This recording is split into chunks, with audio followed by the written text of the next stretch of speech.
Welcome back to NC-17. My name is Josh, and today we have a very special guest. We have rising superstar actress, beautiful, intelligent, Miss Amanda Denney. How are you today? I am doing very well. Thank you. And thank you for such a wonderful uh, production as well. Thank you. I appreciate Oh yeah, no problem. Yeah. Okay.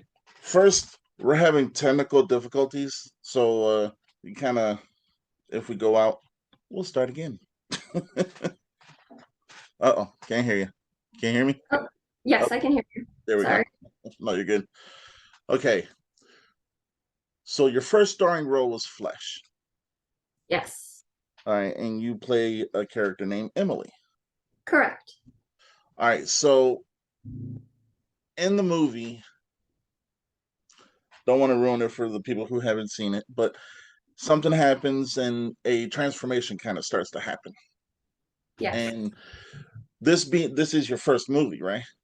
correct. All right, so your inspirations of drawing to prepare for the character, did you have any? Yes, I had three main inspirations for the character. I really was just given a basic script, so I didn't have much to go off of. But one of the people that the director Nikk actually mentioned was Shelley Duvall from The Shining. And so I watched The Shining a bunch of times, looked at her character specifically, and was like, her, okay, I have her picture in my head.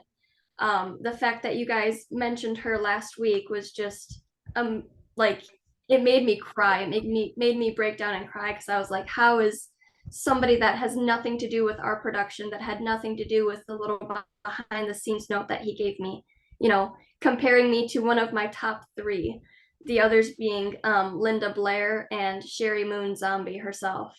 Uh, the fact that you named one of my top three was just I was starstruck, awestruck. Just the fact that I was even being put in the same category as her was immensely just um I don't even know the word that I'm looking for.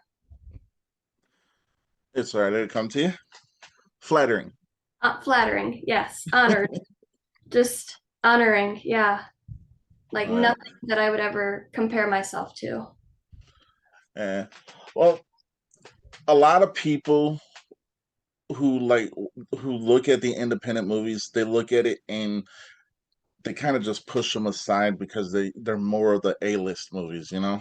Mhm. And when I was talking to you guys at Motor City Nightmares, it when I said I'm more of a practical effects kind of person, to me, and I would like your take on this too. To me, doing the practical effects, you guys doing everything, making sure that everything that you want is put on the film. To me, that shows that you guys have a passion for the industry because more than others, because you're not relying on something that you can easily just push a button and do everything for you.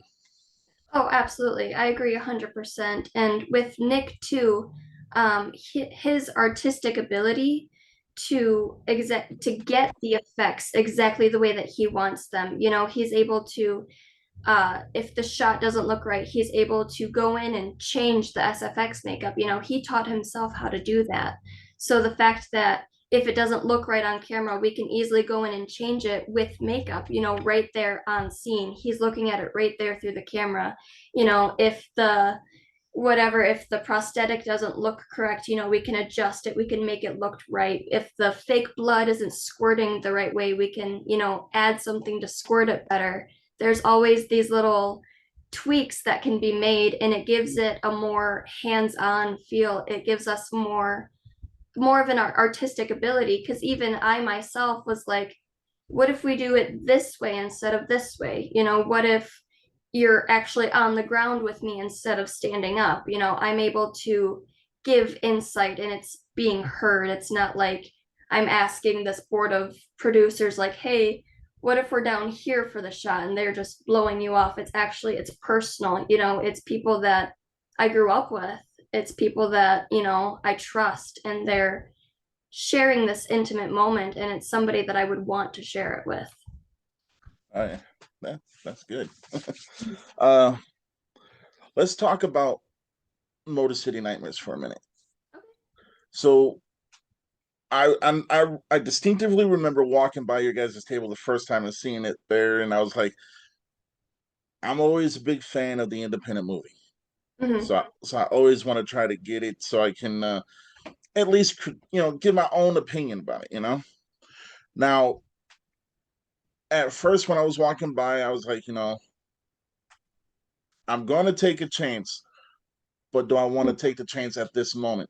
But what really drew me in was literally the logo of Mm-hmm. Wendigo Pictures. I mean, Yeah, that's a kick-ass logo. that it's all Nikk. He drew it himself. Oh yeah. He's so But what really sold the movie though, and I told you this live in person, is the Mhm. way you talked about it when I said, "What's the movie about?" Thank you. You know, and when I brought it home, I did watch it and I rated it, and everyone knows I rate everything. And Mhm. yeah, the original rating was an 8, but it did go up. So it's Which it's a 9 now. I think you've already watched the video though, right? I did, and thank you so much. The fact that, I have watched, because I watched a little bit of your videos too, just to make sure. I was like, oh, he changes his reviews all the time. Like he's just saying that. I went and I watched and I was like, oh, he's a really tough critic. Like not as many, there's not as many higher numbers as what we got.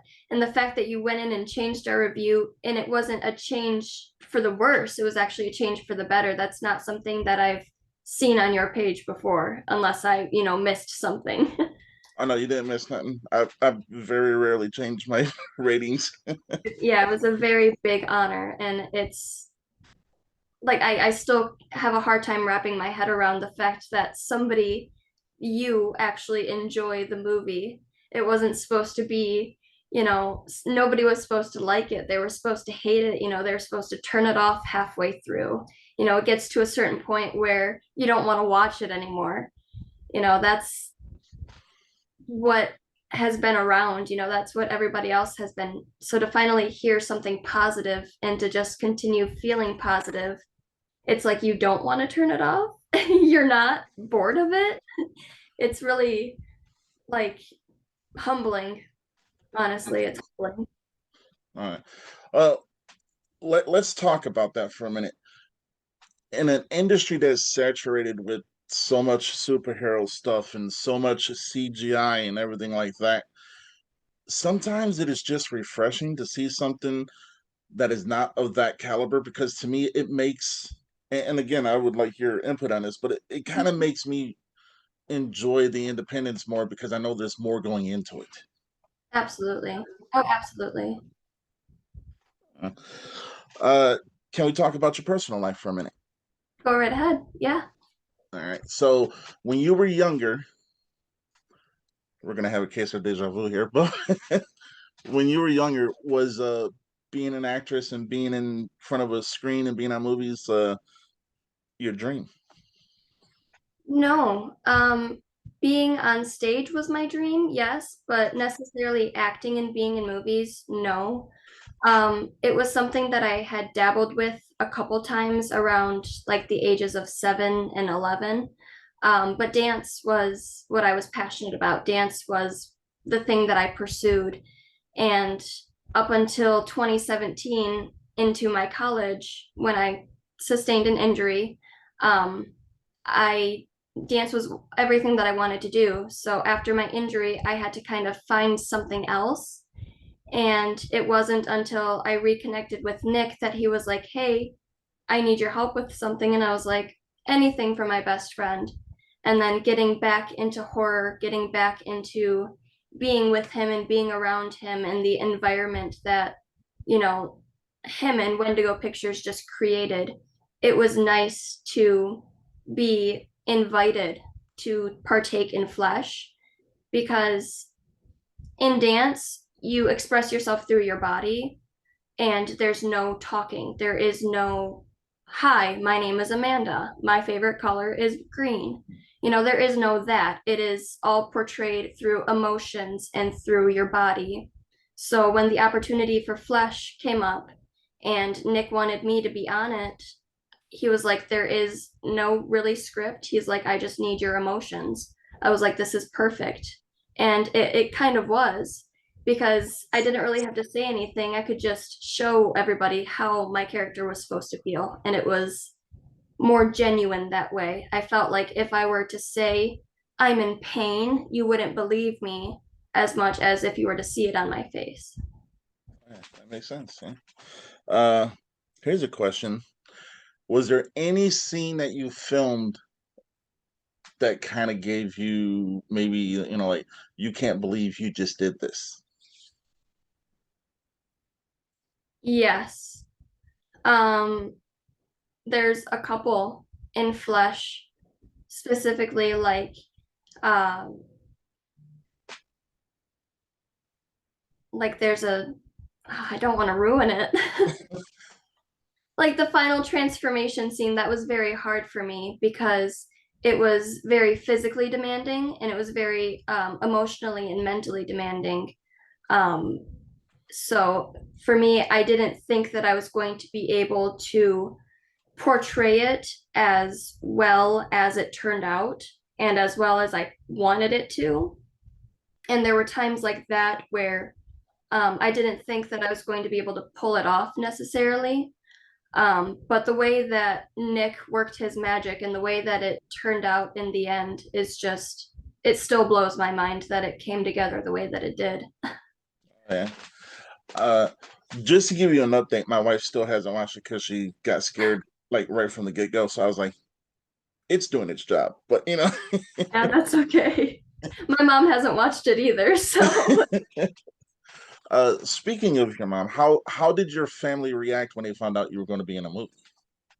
um they were excited that I was going to be doing something. I was at a really low point in my life when we started filming Flash. I was very like depressed, just hanging around the house, just, not really wanting to do anything. So when I had that chance to have an outlet to express myself, my family was all for it. They were the ones that watched my daughter. My daughter was less than a year old, if not just over a year old when we started filming. So the late nights, the crazy schedules. I mean, we had like 7 hour days that started at 7 p.m. So we would go from like 7 p.m. till 2 a.m. And then I'd go home and my daughter would be asleep. My dad would take care of her. My mom would take care of her. My brother, my sister, whoever was available, they supported me. They 100% enabled me to be able to do this. Without my family, Flesh would not have happened.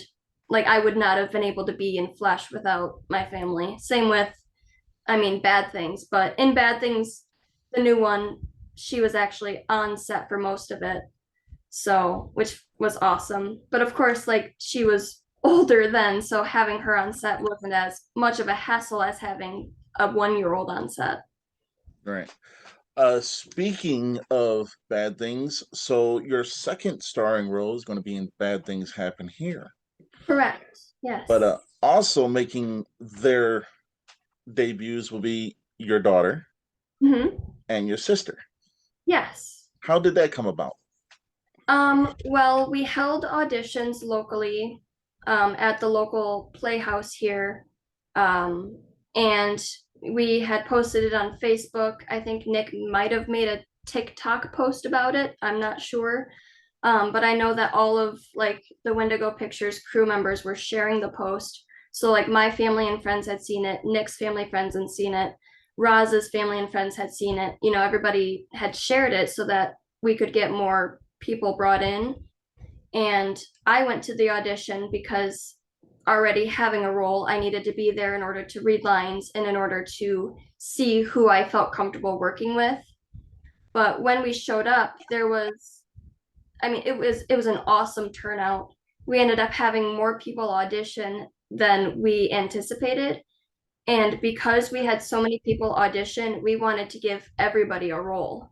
So my sister auditioned and she actually just wanted like one of the smaller roles, but because her audition was so good, because the chemistry between us was so good, we just decided to cast her. All right, this is the other main character, like one of the other main characters.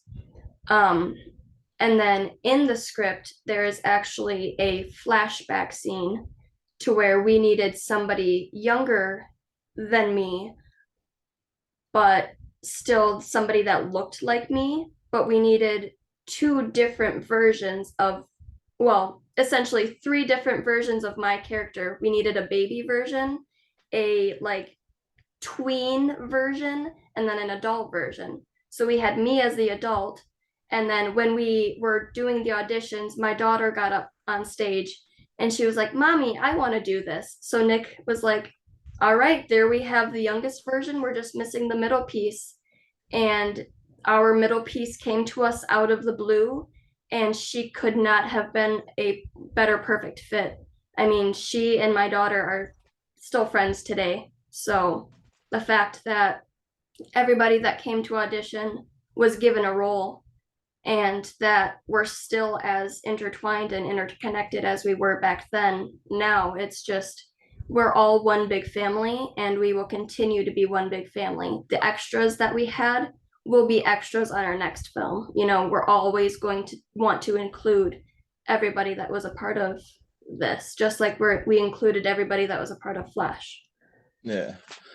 That's good. I mean, being surrounded around the people that you can trust and that you love, I mean, that's the way every business should go, you know? Mm-hmm. Well, at least personal business. I mean, like, to me, being in a movie and making a movie, everyone should be close enough with each other because you look at some of these A-list movies and it's like this person hates this person because this person is more popular, but this person's the main star. Mm-hmm. See, with the independent scene, and to me, that just makes me enjoy the movie more. Yeah. Yeah. Let's talk about your favorite horror movie. Which one would that be? Um,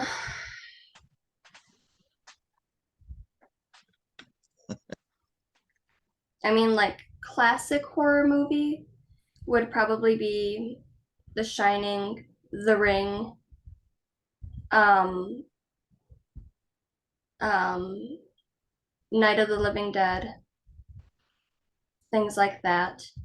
Oh yeah. Um, More recent, I really, really, really enjoyed Doctor Sleep and Pet Cemetery that came out. Also, the new movies that Jordan Peele is doing. Oh yeah. Absolutely phenomenal. Like just the way that the actors are and the emotions and the way that the set makes you feel. It's just, yeah, Yeah. those. Uh, do you see yourself? I'm kind of gonna put you on the spot here. Do you see yourself on a caliber of being able to do something that big with what you got going for you now? That is a dream.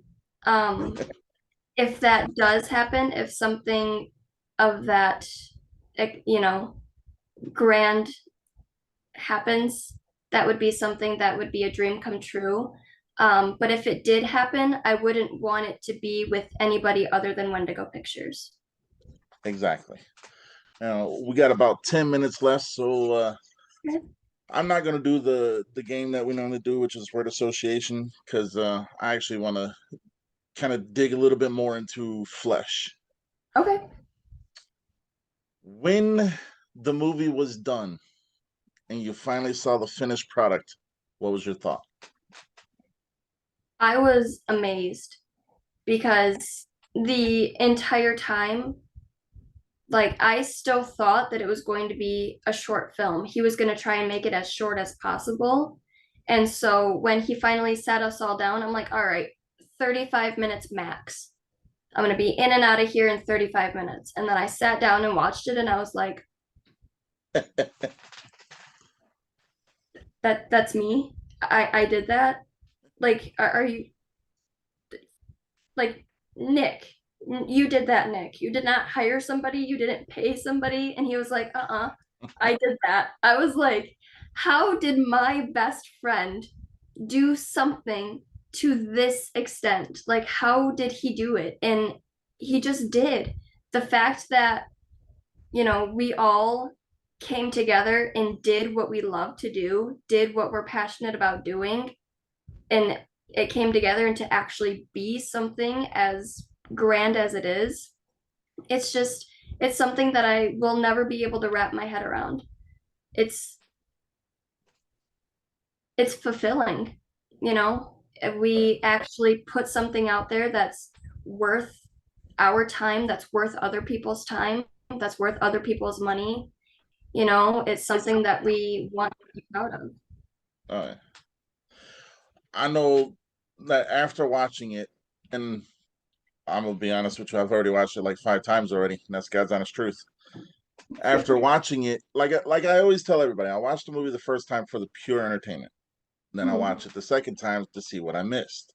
And then anytime after that, it's just again pure entertainment. When you were going through the alley, and I kind of touched on this with Nikk a little bit, when you were going through the alley and the shadow was chasing you Yeah. or following you, what was your like when you were doing that? How was your feelings of how you wanted it to go? Like who was you channeling?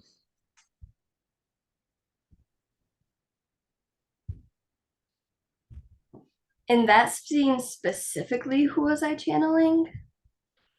Well, here we go. Did you draw from any personal thing in your life to involve into the movie?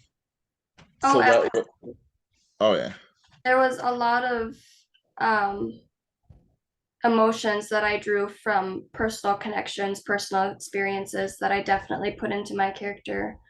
When I'm,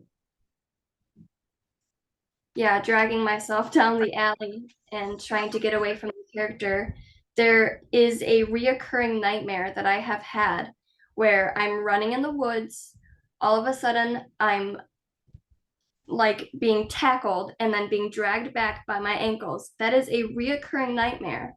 So in that scene, I am able to drag myself away from whatever has been pulling me back from this nightmare. I'm actually able to drag myself forward. Same in the final transformation scene. I'm able to crawl and drag myself away from that reoccurring nightmare. And that's what I did. I ran away from my reoccurring nightmare, and knock on wood, I haven't had it since.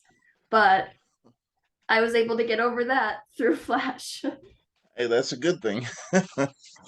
uh, one more question, then I'll let you plug all your personal, like your social medias and stuff.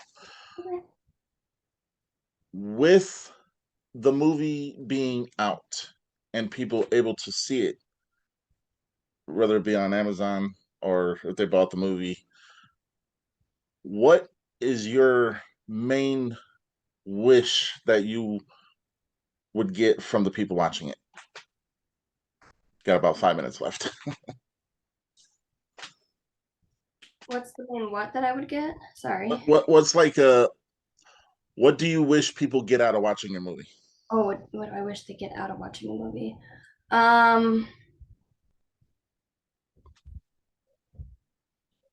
that they realize how much time and effort we put into it. Um, it's not something that it's something that was created basically in our mom's basement. We're just five best friends. It was created in our mom's basement. That's where all of the editing and putting it together happened. We don't have buku bucks. We're not millionaires. We're not crazy this, that, or the other thing. We're just five best friends who wanted to make a movie and have the opportunity to have it on Amazon. Um, and whatever you take away from it is what you take away from it. The story is what the story is. The characters are who the characters are.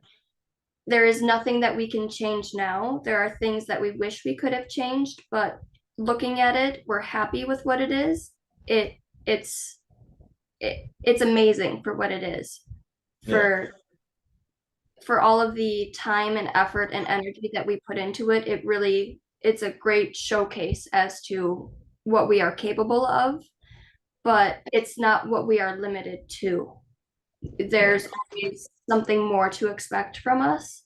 And I think that's what I want people to take away is this may not be the greatest thing that was ever created, but it's what we created at that time. So with what we're coming out with, maybe that will be more to your taste.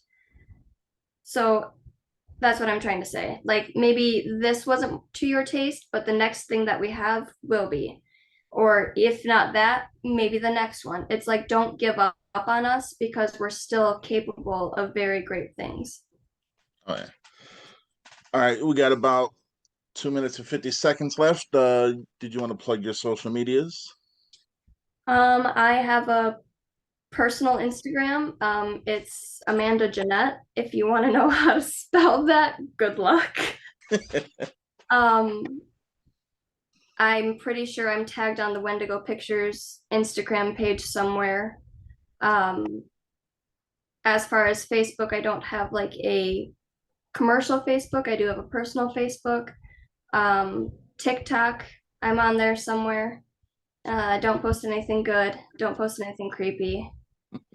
Uh, outside of Wendigo Pictures, I'm nothing more than a mom, but once I'm put inside of Wendigo Pictures, I'm able to be myself. So if you catch me in Wendigo Pictures, that's where I am myself. But outside of that, I'm just a mom. I've got my little baby, and that's it. That's all I need. I want to first and foremost thank you, Amanda, for coming on. Thank you for having me. And with I say this to everybody with NC-17, you always got a home here. If you want to come back anytime, even if it's just to say, "Hey, you're bald," you can do it. Thank you.